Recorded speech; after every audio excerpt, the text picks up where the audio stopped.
ಕೂಡ ಅವರು MP ಆಗಿ ಅವರು ಇದರ ವಿಚಾರ ಪಬ್ಲಿಕ್ ಟ್ರಾನ್ಸ್ಪೋರ್ಟೇಷನ್ ಪ್ರಕಾರ ಒಂದು ಒಳ್ಳೆ ಪ್ಲ್ಯಾನ್ ಕೊಟ್ಟಿದ್ದಾರೆ.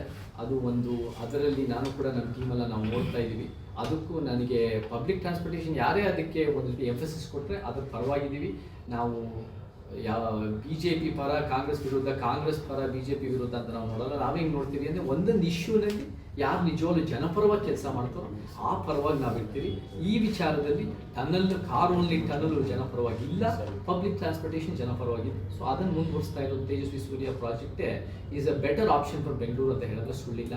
ಅದರ ನಡುವೆ DCM ಅವರು ಭಾಳ ಒಂದು ಸ್ವಲ್ಪ ಅಹಂಕಾರದ ಮಾತುಗಳು ಹೇಳಿದ್ದಾರೆ. ಎಳಸು ಮತ್ತು ಈ ರೀತಿ ಏನೇನೋ ಮಾತಾಡ್ತಾರೆ ಅಂದರೆ ಭಾಳ ಒಂದು ಉಡಾಫೆ ಮಾತಾಡಿದ್ದಾರೆ.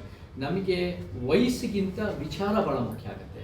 ನಮಗೆ ಅವ್ರು ಚಿಕ್ಕ ವಯಸ್ಸು ಇರ್ಬೋದು, ಬಟ್ ಈ ಪ್ರಾಜೆಕ್ಟ್ನಲ್ಲಿ ಈ ವಿಚಾರದಲ್ಲಿ ಬಹುಶಃ DCMಗಿಂತ ಚಿಕ್ಕ ವಯಸ್ಸಿನಲ್ಲಿರೋ ತೇಜಸ್ವಿ ಸೂರ್ಯ ವಿಚಾರಗಳೇ ಉತ್ತಮವಾಗಿದೆ. ಸೊ ಆ ರೀತಿ ಮಾತಾಡೋದು ನನಗೆ ಸರಿ ಕಾಣಲ್ಲ. ಇವನಲ್ಲಿ ಪಬ್ಲಿಕ್ ಟ್ರಾನ್ಸ್ಪೋರ್ಟೇಷನ್ ಏನು ಎತ್ತಿಡ್ತಾ ಇದ್ದಾರೆ, ಒಂದು ಸಾರ್ವಜನಿಕರಿಗೆ ಅನುಕೂಲ ಮಾಡಿಕೊಡೋಕ್ಕೆ ಪ್ರಯತ್ನ ಪಡ್ತಾ ಇದ್ದಾರೆ. Tejasvi Surya's plan is better long term and for the people of Bengaluru ಕರ್ನಾಟಕಕ್ಕೆ ದ್ಯಾನ್ DK ಶಿವಕುಮಾರ್ ಅವ್ರ ಪ್ಲ್ಯಾನ್. ಬಟ್ ನಾವು BJP ಪ್ಲ್ಯಾನ್ ಅಂತ ನೋಡೋಕ್ಕಾಗಲ್ಲ. ಯಾಕೆಂದರೆ ಪ್ರಿಯಾಂಕ್ ಖರ್ಗೆ ಅವರು ಹೇಳೋ ಪ್ರಕಾರ ನಿತಿನ್ ಗಡ್ಕರಿನೂ ಕೂಡ ಅದನ್ನು ಟನಲ್ಸ್ಗಳು ಬೆಂಗಳೂರಿಗೆ ಬೇಕಿದೆ ಅಂತ ಅವ್ರು ಹೇಳಿದ್ದಾರೆ. ಸೊ ಇದು BJP plan versus Congress plan ಅಂತ ಹೇಳೋಕ್ಕಾಗಲ್ಲ. ತೇಜಸ್ವಿ ಸೂರ್ಯ ಒಂದು ಒಳ್ಳೆ ಪ್ಲ್ಯಾನ್ ಹೇಳಿದ್ದಾರೆ ಪಬ್ಲಿಕ್ ಟ್ರಾನ್ಸ್ಪೋರ್ಟೇಷನ್, ಅದಕ್ಕೆ ನಮಗೆ ಬೆಂಬಲ ಇದೆ. ಅದು BJP ಸಂಪೂರ್ಣವಾದ ಪಾರ್ಟಿ ಪ್ಲ್ಯಾನ್ ಅಂತ ನನಗೇನು ಎದ್ದು ಕಾಣ್ತಾ ಇಲ್ಲ. ಅವರಲ್ಲೂ ಭಿನ್ನಾಭಿಪ್ರಾಯ ಇರುತ್ತೆ. ಬಟ್ ಪಬ್ಲಿಕ್ ಟ್ರಾನ್ಸ್ಪೋರ್ಟೇಷನ್ ತೇಜಸ್ವಿ ಸೂರ್ಯದು public transportation priority is good for Bengaluru. DCM DK Shivakumar ಅವರ tunnel project, car only tunnels is very problematic. ಬೆಂಗಳೂರಿಗೆ ಭಾಳ ಒಂದು ಸಮಸ್ಯೆಗಳಿಗೆ ಇನ್ನೂ ಸಮಸ್ಯೆ ಆಗುತ್ತೆ ಅಂತ ಹೇಳಿದ್ರೆ ಸುಳ್ಳಿ. ಈ ಪರ್ಮಿಷನ್ ಹಿಂಗೆ ಮುಂಚೆ ಇತ್ತು, ಅದನ್ನು ಒಂದು ರೀತಿ ಮಾಡೋದು ಫಸ್ಟ್. ಎರಡನೇದಾಗಿ 2024ನಲ್ಲಿ ನಮಗೆ ಸುಪ್ರೀಂ ಕೋರ್ಟ್ 9 ಜನ ಬೆಂಚ್ನಲ್ಲಿರೋದು 8 ಜನ ಒಂದು ವಿರೋಧ, ಬಟ್ 8 ಜನ ಅದನ್ನು ಸೇರಿ ಸುಪ್ರೀಂ ಕೋರ್ಟ್ ಏನು ಹೇಳಿದೆ ಅಂದರೆ ಮೈನಿಂಗ್ ಮೇಲೆ ಸ್ಟೇಟ್ ಗವರ್ಮೆಂಟ್ ಟ್ಯಾಕ್ಸ್ ಹಾಕ್ಬೋದು ಅಂತ. ಟ್ಯಾಕ್ಸ್ ಹಾಕ್ಬೋದು ಅಂದರೆ ಬರೀ ಈ ವರ್ಷದ್ದು ಹೋದ ವರ್ಷದಷ್ಟೇ ಅಲ್ಲ, 2005ರಿಂದ ನೀವು ಟ್ಯಾಕ್ಸ್ ಹಾಕೊಂಡು ಬರ್ಬೋದು. ನಾವು ನೋಡಿದ್ರೆ 2005ರಿಂದ ನೋಡ್ಕೊಂಡು ಬಂದೆ ಮೈನಿಂಗು. ಅದು ಬೇರೆ ಬೇರೆ ಬಳ್ಳಾರಿಲಾಗಿರ್ಬೋದು, ಚಿತ್ರದುರ್ಗದಾಗಿರ್ಬೋದು, ಹೊಳಲ್ಕೆರೆ, ಬೇರೆ ಬೇರೆ ಕಡೆಯಿಂದ ನೋಡ್ಕೊಂಡು ಬಂದಿದೆ. ಲಕ್ಷಾಂತರ ಕೋಟಿಯಷ್ಟು ಒಂದು ರೀತಿ ಅವ್ಯವಹಾರಗಳು ಆಗಬಾರದನ್ನು ಹಾಕೊಂಡು ಬಂದಿದೆ. ಆದರೆ ಟ್ಯಾಕ್ಸ್ ಹಾಕಿರೋದು ಕೇವಲ 2024ನಲ್ಲಿ 4,000 ಕೋಟಿ, 2025ನಲ್ಲಿ 7,000 ಕೋಟಿ. ಇದು ಭಾಳ ಕಡಿಮೆ. ಇದನ್ನು ಹೆಚ್ಚಳ ಮಾಡಬೇಕು. ಆ ಹೆಚ್ಚಳ ಮಾಡಿ ಈ ಒಂದು ಭಾಳ ತಪ್ಪು ಅಥವಾ ಒಂದು ಜನವಿರೋಧಿ, ಸಮಾಜ ವಿರೋಧಿ ಕೆಲಸಗಳು ಮಾಡ್ಕೊಂಡು ಬಂದಿರೋ ಟ್ಯಾಕ್ಸ್ ಹೆಚ್ಚು ಮಾಡಿ ಅದನ್ನು ಜನ ಪರವಾಗಿ ಬಳಸಬೇಕು. ಅದು ಬೇರೆ ಬೇರೆ ರೀತಿ ನಮ್ಮ ಕಾರ್ಮಿಕರಿಗೆ, ನಮ್ಮ ರೈತರ ಜೀವನಕ್ಕೆ, ನಮ್ಮ ಶ್ರಮಜೀವಿಗಳಿಗೆ ಮಾಡೋದು ಭಾಳ ಮುಖ್ಯ ಆಗುತ್ತೆ. ಮೈನಿಂಗಿಂದ ಏನೇನು ಸಮಸ್ಯೆಗಳಾಗುತ್ತೆ ಅಂದರೆ ಅನೇಕ ಸಮಸ್ಯೆಗಳು ನಿಮ್ಮೆಲ್ಲರಿಗೂ ಗೊತ್ತಿದೆ. ನಮಗೆ ಪರಿಸರ ನಾಶದ ಜೊತೆ ವಾಟರ್ ಕಂಟ್ಯಾಮಿನೇಷನ್ ಆಗಿರ್ಬೋದು, ನಮಗೆ ರೈತರ ಬೆಳೆಗೆ ಎಷ್ಟು ಸಮಸ್ಯೆಗಳಾಗುತ್ತೆ, ರೈತರ ಜೀವನ, ಅವರ ಭೂಮಿಗಳಿಗೆ, ನಮ್ಮ ಆದಿವಾಸಿಗಳ ಜೀವನಕ್ಕೆ, ನಮ್ಮ ಪ್ರಾಣಿ ಪಕ್ಷಿಗಳಿಗೆ, ಪ್ರತಿಯೊಂದಕ್ಕೂ ನಮಗೆ ವಾಯುಮಾಲಿನ್ಯ ಎಲ್ಲ ರೀತಿಯಲ್ಲೂ ಸಮಸ್ಯೆಗಳಾಗ್ತಾ ಬರ್ತಾ ಇದೆ. ಇದಕ್ಕೆ ನಮಗೆ ಭಾಳ ಮುಖ್ಯವಾಗಿ ನಮಗೆ ಸೊಲ್ಯೂಷನ್ಗಳು ಬೇಕು, ಪರಿಹಾರಗಳು ಬೇಕು. ಆ ಪರಿಹಾರಗಳು ನಾವು ಸರ್ಕಾರದಿಂದ ನಿರೀಕ್ಷೆ ಮಾಡ್ತೀವಿ.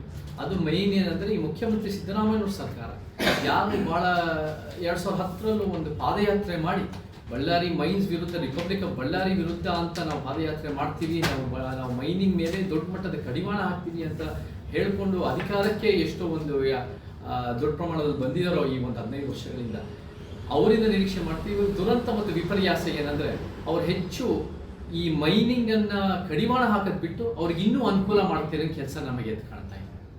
ಫಸ್ಟ್ ಪಾಯಿಂಟ್ ಏನಂದರೆ ಸಿಂಗಲ್ ವಿಂಡೋ ಸಿಸ್ಟಮ್ ಅನ್ನೋದು ನಾನು ಹೇಳಕ್ಕೆ ಇಷ್ಟಪಡ್ತೇನೆ. ಈ ಸಿಂಗಲ್ ವಿಂಡೋ ಸಿಸ್ಟಮ್ ಅನ್ನೋದು ಏನು ಅಂದರೆ 2021ರಲ್ಲಿ ಮುಖ್ಯಮಂತ್ರಿ ಯಡಿಯೂರಪ್ಪನವರು ಮೈನಿಂಗಿಗೆ ಸಂಬಂಧಪಟ್ಟಂಗೆ ಮಾಡಿ ಅದನ್ನು ಎಕ್ಸ್ಪ್ಯಾಂಡ್ ಮಾಡಿದ್ದು 2023ರಲ್ಲಿ ಮುಖ್ಯಮಂತ್ರಿ ಸಿದ್ದರಾಮಯ್ಯನವರು.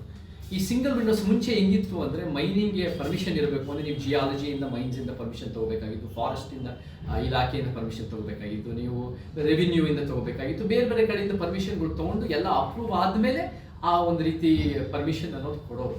ಆದರೆ ಮಾಜಿ ಮುಖ್ಯಮಂತ್ರಿ ಯಡಿಯೂರಪ್ಪನವರು ಮತ್ತು ಮುಖ್ಯಮಂತ್ರಿ ಸಿದ್ದರಾಮಯ್ಯವರು ಸೇರಿ ಏನು ಮಾಡಿದರೆ ಸಿಂಗಲ್ ವಿಂಡೋ ಸಿಸ್ಟಮ್ ಅಂತ ಮಾಡಿ ಒಂದೇ ಕಡೆ ಎಲ್ಲ ರೀತಿ ಪರ್ಮಿಷನ್ ಮಾಡೋಕ್ಕೆ ಅನುಕೂಲ ಮಾಡಿಕೊಟ್ಟಿದ್ದಾರೆ.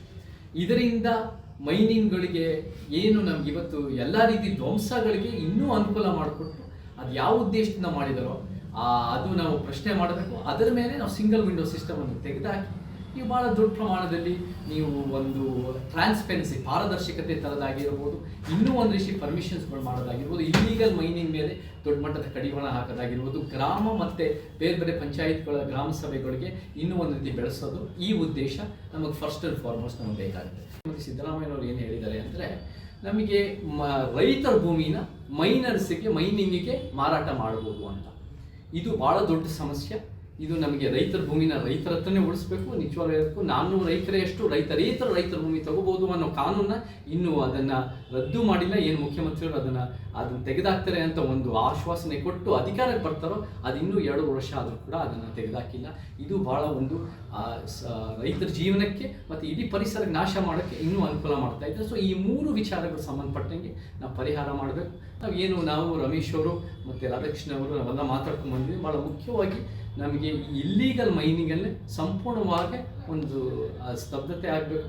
ಮತ್ತು ನಮಗೆ ಯಾವುದು ಒಂದು ಟ್ರಾನ್ಸ್ಪೋರ್ಟ್ ಆಗುತ್ತಲ್ಲ, ಆ ಟ್ರಾನ್ಸ್ಪೋರ್ಟ್ ಯಾವ ಒಂದು ರೋಡ್ ಟ್ರಾನ್ಸ್ಪೋರ್ಟ್ ಆಗಿದೆ, ಈಗ ಯಾವ ರೀತಿ ವ್ಯಾಗನ್ನಲ್ಲಿ ಅದು ಟ್ರೈನ್ನಲ್ಲಿ ಅದು ಬೇರೆ ರೀತಿಯಲ್ಲಿ ಅದು ಕೂಡ ರೆಗ್ಯುಲೇಷನ್ ನಿರ್ಬಂಧಗಳು ಹಾಕೋದು ಭಾಳ ಮುಖ್ಯ ಆಗುತ್ತೆ. ಸೊ ಈ ನಿಟ್ಟಿನಲ್ಲಿ ನಮಗೆ ಈ ಪರಿಸರ ಮತ್ತು ಮನುಷ್ಯರಿಗೆ ಕ್ಯಾನ್ಸರ್ಗಳು ದೊಡ್ಡ ಸಮಸ್ಯೆಗಳಾಗ್ತಾ ಇರೋದು, ಎಲ್ಲ ರೀತಿ ವರ್ಗಕ್ಕೆ ಸಮಸ್ಯೆ ಆಗ್ತಿರೋದ್ರ ಮೇಲೆ ಸರ್ಕಾರ ಕಾಳಜಿಯಿಂದ ವಹಿಸಿ ಅದನ್ನು ಒಂದು ರೀತಿ ನಿರ್ಬಂಧಗಳಾಗಿ ಕಡಿವಾಣ ಹಾಕಬೇಕು ಹೊರತು ಅದು ಇನ್ನೂ ಒಂದು ರೀತಿ ಮೈನಿಂಗ್ ಲಾಬೀಸ್ಗಳಿಂದ ಬಂದಿರೋರಿಗೆ ಟಿಕೆಟ್ ಕೊಡೋದಾಗಿರ್ಬೋದು, ಮತ್ತು ಮೈನಿಂಗ್ ಲಾಬೀಸ್ಗಳಿಂದ ಬಂದಿರೋರು ಅವರಿಗೆ ಇನ್ನೂ ಅನುಕೂಲ ಮಾಡಿಕೊಡೋದಕ್ಕಾಗಲಿ, ಅದು ಕೂಡ ಅವರು MP ಆಗಿ ಅವರು ಇದರ ವಿಚಾರ ಪಬ್ಲಿಕ್ ಟ್ರಾನ್ಸ್ಪೋರ್ಟೇಷನ್ ಪ್ರಕಾರ ಒಂದು ಒಳ್ಳೆ ಪ್ಲ್ಯಾನ್ ಕೊಟ್ಟಿದ್ದಾರೆ.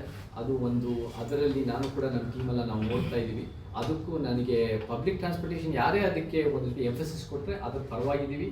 ನಾವು BJP ಪರ ಕಾಂಗ್ರೆಸ್ ವಿರುದ್ಧ, ಕಾಂಗ್ರೆಸ್ ಪರ BJP ವಿರುದ್ಧ ಅಂತ ನಾವು ನೋಡಲ್ಲ. ನಾವೇನು ನೋಡ್ತೀವಿ ಅಂದರೆ, ಒಂದೊಂದು ಇಶ್ಯೂನಲ್ಲಿ ಯಾರು ನಿಜವಾಗ್ಲೂ ಜನಪರವಾಗಿ ಕೆಲಸ ಮಾಡ್ತಾರೋ ಆ ಪರವಾಗಿ ನಾವಿರ್ತೀವಿ. ಈ ವಿಚಾರದಲ್ಲಿ ಕಾರ್ ಓನ್ಲಿ ಟನಲ್ ಜನಪರವಾಗಿಲ್ಲ, ಪಬ್ಲಿಕ್ ಟ್ರಾನ್ಸ್ಪೋರ್ಟೇಷನ್ ಜನಪರವಾಗಿದೆ. ಸೊ ಅದನ್ನು ಮುಂದುವರಿಸ್ತಾ ಇರೋದು ತೇಜಸ್ವಿ ಸೂರ್ಯ ಪ್ರಾಜೆಕ್ಟೇ is a better option for Bengaluru ಅಂತ ಹೇಳಿದ್ರೆ ಸುಳ್ಳಿಲ್ಲ. ಅದರ ನಡುವೆ DCM ಅವರು ಭಾಳ ಒಂದು ಸ್ವಲ್ಪ ಅಹಂಕಾರದ ಮಾತುಗಳು ಹೇಳಿದ್ದಾರೆ. ಎಳಸು ಮತ್ತು ಈ ರೀತಿ ಏನೇನೋ ಮಾತಾಡ್ತಾರೆ, ಅಂದರೆ ಭಾಳ ಒಂದು ಉಡಾಫೆ ಮಾತಾಡಿದ್ದಾರೆ. ನಮಗೆ ವಯಸ್ಸಿಗಿಂತ ವಿಚಾರ ಭಾಳ ಮುಖ್ಯ ಆಗುತ್ತೆ. ನಮಗೆ ಅವ್ರು ಚಿಕ್ಕ ವಯಸ್ಸು ಇರ್ಬೋದು, ಬಟ್ ಈ ಪ್ರಾಜೆಕ್ಟ್ನಲ್ಲಿ ಈ ವಿಚಾರದಲ್ಲಿ ಬಹುಶಃ DCMಗಿಂತ ಚಿಕ್ಕ ವಯಸ್ಸಿನಲ್ಲಿರೋ ತೇಜಸ್ವಿ ಸೂರ್ಯದ ವಿಚಾರಗಳೇ ಉತ್ತಮವಾಗಿದೆ. ಸೊ ಆ ರೀತಿ ಮಾತಾಡೋದು ನನಗೆ ಸರಿ ಕಾಣಲ್ಲ. ಇವನಲ್ಲಿ ಪಬ್ಲಿಕ್ ಟ್ರಾನ್ಸ್ಪೋರ್ಟೇಷನ್ ಏನು ಎತ್ತಿ ಹಿಡಿತಾ ಇದ್ದಾರೆ, ಒಂದು ಸಾರ್ವಜನಿಕರಿಗೆ ಅನುಕೂಲ ಮಾಡಿಕೊಡೋಕ್ಕೆ ಪ್ರಯತ್ನ ಪಡ್ತಾ ಇದ್ದಾರೆ. Tejasvi Surya's plan is better long term and for the people of Bengaluru ಕರ್ನಾಟಕಕ್ಕೆ ದ್ಯಾನ್ DK ಶಿವಕುಮಾರ್ ಅವ್ರ ಪ್ಲ್ಯಾನ್. ಬಟ್ ನಾವು BJP ಪ್ಲ್ಯಾನ್ ಅಂತ ನೋಡೋಕ್ಕಾಗಲ್ಲ. ಯಾಕೆಂದರೆ ಪ್ರಿಯಾಂಕ್ ಖರ್ಗೆ ಅವರು ಹೇಳೋ ಪ್ರಕಾರ ನಿತಿನ್ ಗಡ್ಕರಿನೂ ಕೂಡ ಅದನ್ನು ಟನಲ್ಸ್ಗಳು ಬೆಂಗಳೂರಿಗೆ ಬೇಕಿದೆ ಅಂತ ಅವ್ರು ಹೇಳಿದ್ದಾರೆ. ಸೊ ಇದು BJP plan versus Congress plan ಅಂತ ಹೇಳೋಕ್ಕಾಗಲ್ಲ. ತೇಜಸ್ವಿ ಸೂರ್ಯ ಒಂದು ಒಳ್ಳೆ ಪ್ಲ್ಯಾನ್ ಹೇಳಿದ್ದಾರೆ ಪಬ್ಲಿಕ್ ಟ್ರಾನ್ಸ್ಪೋರ್ಟೇಷನ್, ಅದಕ್ಕೆ ನಮಗೆ ಬೆಂಬಲ ಇದೆ. ಅದು BJP ಸಂಪೂರ್ಣವಾದ ಪಾರ್ಟಿ ಪ್ಲ್ಯಾನ್ ಅಂತ ನನಗೇನು ಎದ್ದು ಕಾಣ್ತಾ ಇಲ್ಲ. ಅವರಲ್ಲೂ ಭಿನ್ನಾಭಿಪ್ರಾಯ ಇರುತ್ತೆ. ಬಟ್ ಪಬ್ಲಿಕ್ ಟ್ರಾನ್ಸ್ಪೋರ್ಟೇಷನ್ ತೇಜಸ್ವಿ ಸೂರ್ಯದು public transportation priority is good for Bengaluru. DCM DK Shivakumar ಅವರ tunnel project, car only tunnels, is very problematic. ಬೆಂಗಳೂರಿಗೆ ಭಾಳ ಒಂದು ಸಮಸ್ಯೆಗಳಿಗೆ ಇನ್ನೂ ಸಮಸ್ಯೆ ಆಗುತ್ತೆ ಅಂತ ಹೇಳಿದ್ರೆ ಸುಳ್ಳಿ. ಈ ಪರ್ಮಿಷನ್ ಹಿಂಗೆ ಮುಂಚೆ ಇತ್ತು, ಅದನ್ನು ಒಂದು ರೀತಿ ಮಾಡೋದು ಫಸ್ಟು. ಎರಡನೇದಾಗಿ 2024ನಲ್ಲಿ ನಮಗೆ ಸುಪ್ರೀಂ ಕೋರ್ಟ್ 9 ಜನ ಬೆಂಚ್ನಲ್ಲಿರೋದು 8 ಜನ ಒಂದು ವಿರೋಧ, ಬಟ್ 8 ಜನ ಅದನ್ನು ಸೇರಿ ಸುಪ್ರೀಂ ಕೋರ್ಟ್ ಏನು ಹೇಳಿದೆ ಅಂದರೆ, ಮೈನಿಂಗ್ ಮೇಲೆ ಸ್ಟೇಟ್ ಗವರ್ಮೆಂಟ್ ಟ್ಯಾಕ್ಸ್ ಹಾಕ್ಬೋದು ಅಂತ. ಟ್ಯಾಕ್ಸ್ ಹಾಕ್ಬೋದು ಅಂದರೆ ಬರೀ ಈ ವರ್ಷದ್ದು ಹೋದ ವರ್ಷದಷ್ಟೇ ಅಲ್ಲ, 2005ರಿಂದ ನೀವು ಟ್ಯಾಕ್ಸ್ ಹಾಕೊಂಡು ಬರ್ಬೋದು. ನಾವು ನೋಡಿದ್ರೆ 2005ರಿಂದ ನೋಡ್ಕೊಂಡು ಬಂದೆ ಮೈನಿಂಗು. ಅದು ಬೇರೆ ಬೇರೆ ಬಳ್ಳಾರಿಲಾಗಿರ್ಬೋದು, ಚಿತ್ರದುರ್ಗದಾಗಿರ್ಬೋದು, ಹೊಳಲ್ಕೆರೆ, ಬೇರೆ ಬೇರೆ ಕಡೆಯಿಂದ ನೋಡ್ಕೊಂಡು ಬಂದಿದೆ. ಲಕ್ಷಾಂತರ ಕೋಟಿಯಷ್ಟು ಒಂದು ರೀತಿ ಅವ್ಯವಹಾರಗಳು ಆಗಬಾರದನ್ನು ಹಾಕೊಂಡು ಬಂದಿದೆ. ಆದರೆ ಟ್ಯಾಕ್ಸ್ ಹಾಕಿರೋದು ಕೇವಲ 2024ನಲ್ಲಿ 4,000 ಕೋಟಿ, 2025ನಲ್ಲಿ 7,000 ಕೋಟಿ. ಇದು ಭಾಳ ಕಡಿಮೆ. ಇದನ್ನು ಹೆಚ್ಚಳ ಮಾಡಬೇಕು. ಆ ಹೆಚ್ಚಳ ಮಾಡಿ ಈ ಒಂದು ಭಾಳ ತಪ್ಪು ಅಥವಾ ಒಂದು ಜನವಿರೋಧಿ, ಸಮಾಜ ವಿರೋಧಿ ಕೆಲಸಗಳು ಮಾಡ್ಕೊಂಡು ಬಂದಿರೋ ಮೇಲೆ ಟ್ಯಾಕ್ಸ್ ಹೆಚ್ಚು ಮಾಡಿ ಅದನ್ನು ಜನ ಪರವಾಗಿ ಬಳಸಬೇಕು. ಅದು ಬೇರೆ ಬೇರೆ ರೀತಿ ನಮ್ಮ ಕಾರ್ಮಿಕರಿಗೆ, ನಮ್ಮ ರೈತರ ಜೀವನಕ್ಕೆ, ನಮ್ಮ ಶ್ರಮಜೀವಿಗಳಿಗೆ ಮಾಡೋದು ಭಾಳ ಮುಖ್ಯ ಆಗುತ್ತೆ. ಮೈನಿಂಗಿಂದ ಏನೇನು ಸಮಸ್ಯೆಗಳಾಗುತ್ತೆ ಅಂದರೆ, ಅನೇಕ ಸಮಸ್ಯೆಗಳು ನಿಮ್ಮೆಲ್ಲರಿಗೂ ಗೊತ್ತಿದೆ. ನಮಗೆ ಪರಿಸರ ನಾಶ ಜೊತೆ ವಾಟರ್ ಕಂಟ್ಯಾಮಿನೇಷನ್ ಆಗಿರ್ಬೋದು, ನಮಗೆ ರೈತರ ಬೆಳೆಗೆ ಎಷ್ಟು ಸಮಸ್ಯೆಗಳಾಗುತ್ತೆ, ರೈತರ ಜೀವನ, ಅವರ ಭೂಮಿಗಳಿಗೆ, ನಮ್ಮ ಆದಿವಾಸಿಗಳ ಜೀವನಕ್ಕೆ, ನಮ್ಮ ಪ್ರಾಣಿ ಪಕ್ಷಿಗಳಿಗೆ, ಪ್ರತಿಯೊಂದಕ್ಕೂ ನಮಗೆ ವಾಯುಮಾಲಿನ್ಯ, ಎಲ್ಲ ರೀತಿಯಲ್ಲೂ ಸಮಸ್ಯೆಗಳಾಗ್ತಾ ಬರ್ತಾ ಇದೆ. ಇದಕ್ಕೆ ನಮಗೆ ಭಾಳ ಮುಖ್ಯವಾಗಿ ನಮಗೆ ಸೊಲ್ಯೂಷನ್ಗಳು ಬೇಕು, ಪರಿಹಾರಗಳು ಬೇಕು. ಆ ಪರಿಹಾರಗಳು ನಾವು ಸರ್ಕಾರದಿಂದ ನಿರೀಕ್ಷೆ ಮಾಡ್ತೀವಿ. ಅದು ಮೈನ್ ಏನಂದರೆ ಈ ಮುಖ್ಯಮಂತ್ರಿ ಸಿದ್ದರಾಮಯ್ಯನವ್ರ ಸರ್ಕಾರ ಯಾರು ಭಾಳ 2010ರಲ್ಲೂ ಒಂದು ಪಾದಯಾತ್ರೆ ಮಾಡಿ ಬಳ್ಳಾರಿ ಮೈನ್ಸ್ ವಿರುದ್ಧ, ರಿಪಬ್ಲಿಕ್ ಆಫ್ ಬಳ್ಳಾರಿ ವಿರುದ್ಧ ಅಂತ ನಾವು ಪಾದಯಾತ್ರೆ ಮಾಡ್ತೀವಿ, ನಾವು ಮೈನಿಂಗ್ ಮೇಲೆ ದೊಡ್ಡ ಮಟ್ಟದ ಕಡಿವಾಣ ಹಾಕ್ತೀವಿ ಅಂತ ಹೇಳಿಕೊಂಡು ಅಧಿಕಾರಕ್ಕೆ ಎಷ್ಟೋ ಒಂದು ದೊಡ್ಡ ಪ್ರಮಾಣದಲ್ಲಿ ಬಂದಿದ್ದಾರೋ ಈ ಒಂದು 15 ವರ್ಷಗಳಿಂದ, ಅವರಿಂದ ನಿರೀಕ್ಷೆ ಮಾಡ್ತೀವಿ. ದುರಂತ ಮತ್ತು ವಿಪರ್ಯಾಸ ಏನಂದರೆ ಅವ್ರು ಹೆಚ್ಚು ಈ ಮೈನಿಂಗನ್ನು ಕಡಿವಾಣ ಹಾಕೋದು ಬಿಟ್ಟು ಅವ್ರಿಗೆ ಇನ್ನೂ ಅನುಕೂಲ ಮಾಡ್ತಿರೋ ಕೆಲಸ ನಮಗೆ ಎದ್ದು ಕಾಣ್ತಾ ಇದೆ. ಫಸ್ಟ್ ಪಾಯಿಂಟ್ ಏನಂದರೆ ಸಿಂಗಲ್ ವಿಂಡೋ ಸಿಸ್ಟಮ್ ಅನ್ನೋದು ನಾನು ಹೇಳಕ್ಕೆ ಇಷ್ಟಪಡ್ತೇನೆ. ಈ ಸಿಂಗಲ್ ವಿಂಡೋ ಸಿಸ್ಟಮ್ ಅನ್ನೋದು ಏನು ಅಂದರೆ 2021ರಲ್ಲಿ ಮುಖ್ಯಮಂತ್ರಿ ಯಡಿಯೂರಪ್ಪನವರು ಮೈನಿಂಗಿಗೆ ಸಂಬಂಧಪಟ್ಟಂಗೆ ಮಾಡಿ ಅದನ್ನು ಎಕ್ಸ್ಪ್ಯಾಂಡ್ ಮಾಡಿದ್ದು 2023ರಲ್ಲಿ ಮುಖ್ಯಮಂತ್ರಿ ಸಿದ್ದರಾಮಯ್ಯನವರು. ಈ ಸಿಂಗಲ್ ವಿಂಡೋಸ್ ಮುಂಚೆ ಹೆಂಗಿತ್ತು ಅಂದರೆ ಮೈನಿಂಗ್ಗೆ ಪರ್ಮಿಷನ್ ಇರಬೇಕು ಅಂದರೆ ನೀವು ಜಿಯಾಲಜಿಯಿಂದ ಮೈನ್ಸಿಂದ ಪರ್ಮಿಷನ್ ತೊಗೋಬೇಕಾಗಿತ್ತು, ಫಾರೆಸ್ಟಿಂದ ಇಲಾಖೆಯಿಂದ ಪರ್ಮಿಷನ್ ತೊಗೋಬೇಕಾಗಿತ್ತು, ನೀವು ರೆವಿನ್ಯೂಯಿಂದ ತೊಗೋಬೇಕಾಗಿತ್ತು, ಬೇರೆ ಬೇರೆ ಕಡೆಯಿಂದ ಪರ್ಮಿಷನ್ಗಳು ತೊಗೊಂಡು ಎಲ್ಲ ಅಪ್ರೂವ್ ಆದಮೇಲೆ ಆ ಒಂದು ರೀತಿ ಪರ್ಮಿಷನ್ ಅನ್ನೋದು ಕೊಡೋರು. ಆದರೆ ಮಾಜಿ ಮುಖ್ಯಮಂತ್ರಿ ಯಡಿಯೂರಪ್ಪನವರು ಮತ್ತು ಮುಖ್ಯಮಂತ್ರಿ ಸಿದ್ದರಾಮಯ್ಯವರು ಸೇರಿ ಏನು ಮಾಡಿದರೆ ಸಿಂಗಲ್ ವಿಂಡೋ ಸಿಸ್ಟಮ್ ಅಂತ ಮಾಡಿ ಒಂದೇ ಕಡೆ ಎಲ್ಲ ರೀತಿ ಪರ್ಮಿಷನ್ ಮಾಡೋಕ್ಕೆ ಅನುಕೂಲ ಮಾಡಿಕೊಟ್ಟಿದ್ದಾರೆ.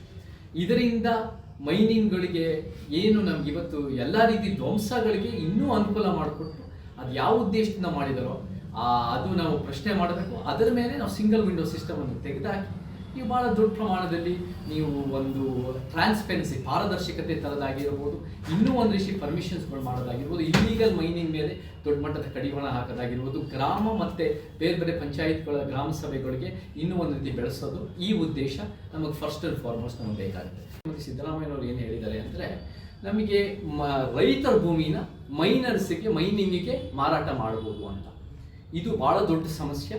ಇದು ನಮಗೆ ರೈತರ ಭೂಮಿನ ರೈತರ ಹತ್ರನೇ ಉಳಿಸ್ಬೇಕು. ನಿಜವಾಗ್ಲೂ ಹೇಳಬೇಕು, ನಾನು ರೈತರ ರೈತರ ಭೂಮಿ ತಗೋಬಹುದು ಅನ್ನೋ ಕಾನೂನನ್ನ ಇನ್ನೂ ಅದನ್ನು ರದ್ದು ಮಾಡಿಲ್ಲ. ಏನು ಮುಖ್ಯಮಂತ್ರಿಗಳು ಅದನ್ನು ತೆಗೆದಾಕ್ತಾರೆ ಅಂತ ಒಂದು ಆಶ್ವಾಸನೆ ಕೊಟ್ಟು ಅಧಿಕಾರಕ್ಕೆ ಬರ್ತಾರೋ ಅದು ಇನ್ನೂ 2 ವರ್ಷ ಆದರೂ ಕೂಡ ಅದನ್ನು ತೆಗೆದಾಕಿಲ್ಲ.